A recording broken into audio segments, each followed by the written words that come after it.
So good to be with you all today. 3 years ago, my beloved husband William died of a sudden heart attack. We met in Las Vegas at a software convention. Sounds a lot more sordid than it actually was. The company he worked for used software that I helped support and design. We'd known each other professionally for over a decade before we got to know each other personally. We were both approaching middle age when we started dating. And I expect, like us, most couples who meet later in life bemoan that it took so long to meet their partners. And yet, William and I knew that the lessons we had learned earlier in our lives allowed our relationship to flourish. He had a sharp wit, a full belly laugh, and a mischievous smile.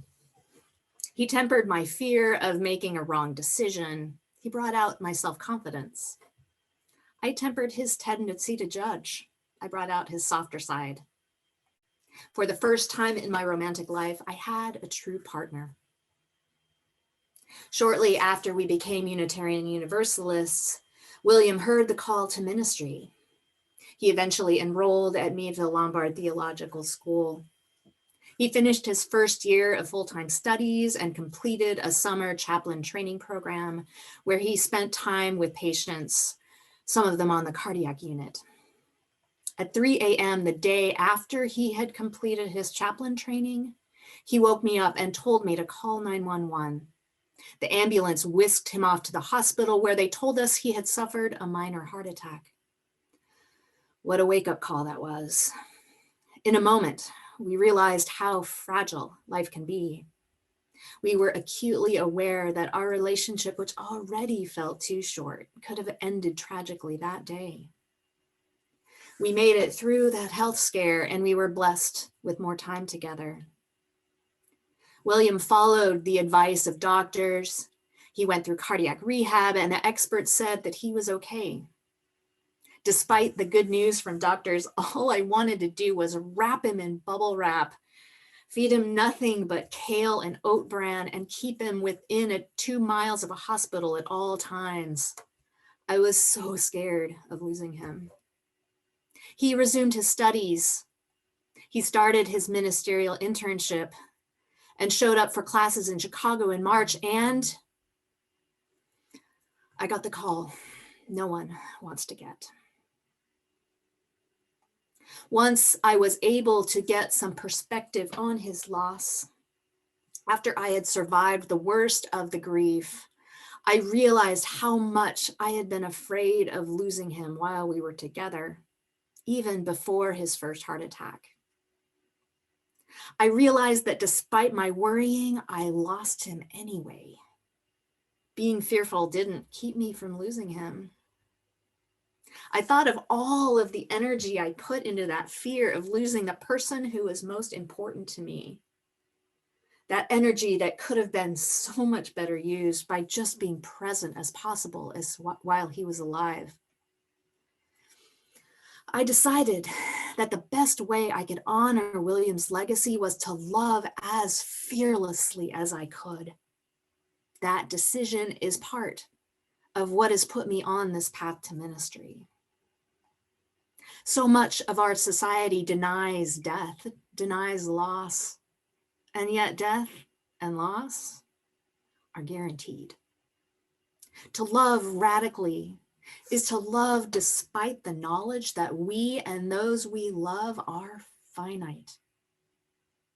Losing someone means opening ourselves up to the possibility of losing them. Having grief in our lives means that we have loved deeply, and that is as it should be.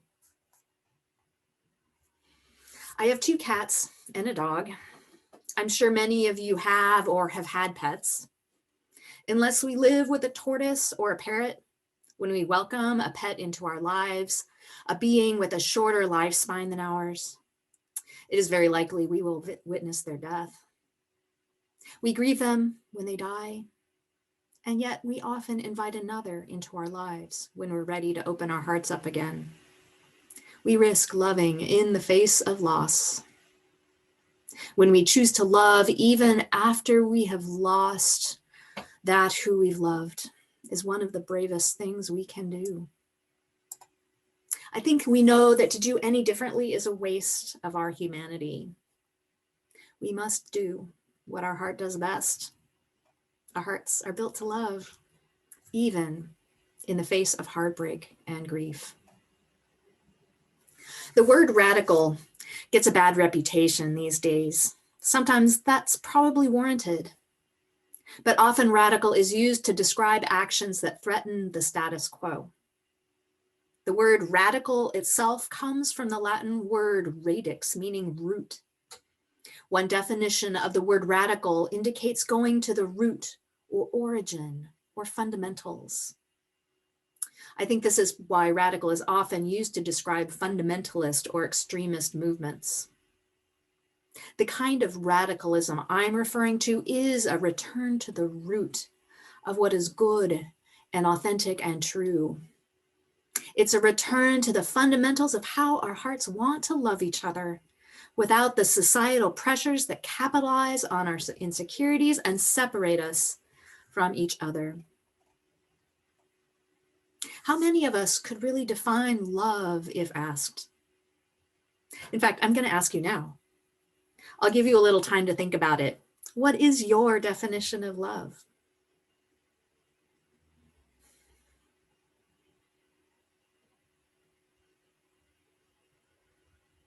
Bell Hooks, in her book All About Love, lifts up M. Scott Peck's definition of love, which is the will to extend oneself for the purpose of nurturing one's own or another's spiritual growth. I'm going to repeat that. Love is the will to extend oneself for the purpose of nurturing one's own or another's spiritual growth. What is spiritual growth? Being Unitarian Universalists, spiritual growth is going to mean something different to each of us. Another way to think of spiritual growth, if you're atheist or if the concept of spirituality doesn't quite fit with your theology, you could substitute the phrase realizing one's true nature or purpose.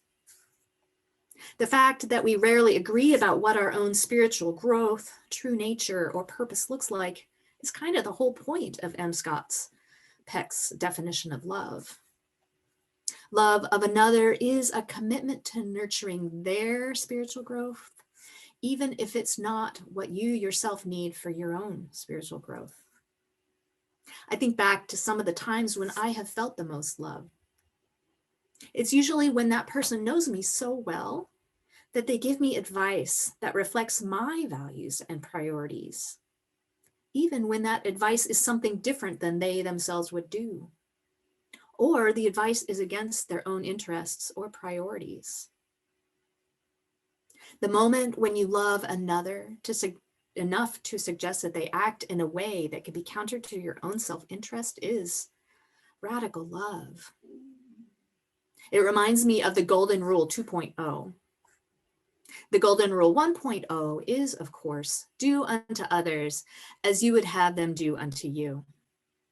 Golden Rule 2.0 is do unto others what they would want you to do to them. To do unto others as they would want you to do to them requires that you know them well enough to know how their values and priorities differ from your own. And it requires a commitment to guide them towards their own true nature. There's a risk in doing this. You risk diverging paths and changes in the relationship you have with that person. Loving according to the Golden Rule 2.0 involves prioritizing the other's spiritual growth apart from any attachment you have to that person. That is brave, fearless, radical love. Radical love isn't only loving someone else. Radical love starts with loving yourself. What does it look like to love yourself radically? I sometimes find it harder to love myself as much as I love others. And yet, M. Scott Peck's definition of love includes love of oneself. Love is to extend oneself for the purpose of nurturing one's own spiritual growth. I know for a fact that you're all doing something to love yourselves today. You're here in community. And I thank you for loving yourselves today. There are so many messages in our world that use our insecurities about ourselves to sell us products and ideas. Marketers know that we all want to be loved. They sell us on the idea that to be loved, we only need to buy the right clothes, style our hair the right way, eat the right foods, buy the right car, look a certain way. The list goes on and on. How would we live differently? How might the world change if we knew deep within our bodies that there was nothing fundamentally wrong with us? To know that we are lovable exactly the way we are. To know that we are worthy of love and able to love ourselves is radical. Some of us here today have experienced trauma, oppression, or abuse at the hands of other people. As I speak about loving others and opening our hearts up in the face of heartbreak and grief, I am in no way suggesting that we should risk being harmed. There are people with toxic behaviors in the world who would do harm to others, sometimes while claiming that they love the person they are harming. Bell Hooks, in her book, All About Love, is clear about abuse in the name of love when she writes, "We cannot claim to love if we are hurtful and abusive. Love and abuse cannot coexist." Part of loving oneself, nurturing one's own spiritual growth, can include seeking healing for the wounds we carry, creating boundaries in our relationships with people in our lives who cause us harm, or reaching out for help when a situation is beyond our control. Reverend Chris, Reverend Peggy, myself, and others on staff are available if you want to talk with someone. Loving yourself opens your heart to loving others. In the reading we heard earlier, Omid Safi writes that the one single force of divine radical love is tenderness inwardly and justice out in public. Tenderness inwardly, loving oneself, and justice out in public, loving others and acting in ways that build justice. For if you know within your bones that you are lovable exactly the way you are, you know that others are worthy of love as well. Acceptance of your own pain and struggles without judgment frees you to see others without judgment. Your own experiences of joy, pain, and struggle connect you with other people, and you begin to realize that we are all connected in our experiences of being human. While our experiences of life are far from the same, our experiences of loving ourselves opens our hearts to loving others and being compassionate towards others. Out of that compassion comes the desire to be with others in their pain and suffering. Out of that compassion grows the commitment to act to reduce the suffering of others. Out of that compassion grows the spirit of radical love that can change the world. It's common to think of love as a feeling, something passively received or something someone falls into. If one just finds the right person and is worthy enough, one will feel love from the other. M. Scott Peck refutes this concept of love as a feeling. He writes, "Love is as love does. Love is an act of will, namely both an intention and an action. Will implies choice. We do not have to love, we choose to love." He writes that love is a conscious act. We could choose not to love. There are many reasons to choose not to love. We can lose those we love. Love requires being vulnerable, opening one's heart, sharing oneself with others. We risk pain, betrayal, heartbreak, and suffering from choosing to love. And yet, how much more do we gain from choosing to love? Despite all the grief I felt after my husband died, I would never give up the love we shared together. The pain I experienced has allowed me to feel a connection with others who suffer. It has made me more human. Because I feel more human, I am better able to share others' experiences of being human, even though their experiences will be different than my own. I am more compassionate because I have loved and been loved. I choose to love. In recent history, we have borne witness as systemic injustice has been laid bare for all to see. As a people of faith, we are called to side with love, to harness love's power to stop oppression. Now is not the time to look away, my friends. Now is the time to stare oppression in the face, and despite the pain and heartbreak and the grief, choose to love the hell out of the world. Our hearts want to love. Our souls long to return to the root of what makes our relationships with each other good and authentic and true.